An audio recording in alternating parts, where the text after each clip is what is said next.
ஒட்டஞ்சத்திரம் அருகே உள்ள மாம்பாறை முனியப்பன் கோவிலில் ஆடி 18 திருவிழாவை முன்னிட்டு 500 கிடா வெட்டி வழிபாடு நடைபெற்றது.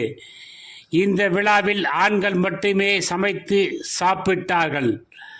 திண்டுக்கல் மாவட்டம் ஒட்டஞ்சத்திரம் அருகே உள்ள மாம்பாறை கிராமத்தில் பிரசித்தி பெற்ற முனியப்பன் கோவில் உள்ளது.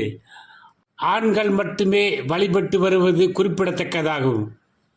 பல்வேறு மாநிலங்களிலும் மற்றும் தமிழகத்தில் பல்வேறு மாவட்டங்களிலும் நிதி நிறுவனம் நடத்தி வருபவர்கள் வராக்கடன்களின் பெயர் கடன் தொகையுடன் சீட்டில் எழுதி மூலவர் முன்பு வேலில் கட்டி தொங்க விடுவார்கள்.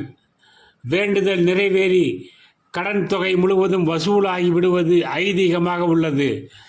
இந்த கோவிலில் ஆடி மாதம் முதல் நாள் முதல் தினந்தோறும் 100க்கு மேற்பட்ட கிடா மற்றும் சேவல்கள் பலியிட்டு ஆண் பக்தர்கள் நேர்த்திக்கடன் செலுத்தி வருகின்றனர்.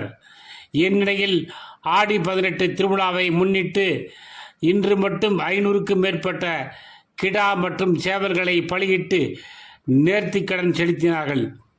பலியிட்ட கிடாய்களை சேவல்களையும் ஆண்களே சமைத்து மது பாட்டில்களுடன் முனியப்பன் சாமிக்கு படைத்து வழிபாடு செய்தனர். பின்னர் படையிலிட்ட ஆட்டுக்கறியை நண்பர்கள் மற்றும் உறவினர்களை அழைத்து வந்து சாப்பிட்டது போக மிச்சம் இருப்பதை வீட்டுக்கு எடுத்து போகக்கூடாது என்பது சம்பிரதாயம் ஆகும். இதனால் வந்திருந்த ஆண்கள் அனைவரும் சாப்பிட்டது போக மீதமுள்ள ஆட்டுக்கறியை குழி தோண்டி புதைத்து வீடு திரும்பினார்கள். இவ்விழாவில் ஒட்டஞ்சத்திரம், இடையக்கோட்டை, கள்ளிமந்தயம், திண்டுக்கல் மற்றும் கரூர், திருப்பூர், நாமக்கல் உள்ளிட்ட தமிழகத்தின் பல்வேறு மாவட்டங்களில் இருந்து ஏராளமான பக்தர்கள் விழாவில் பங்கேற்று இறைச்சி சாப்பிட்டு முனியப்பன் சாமி தரிசனம் செய்தனர்.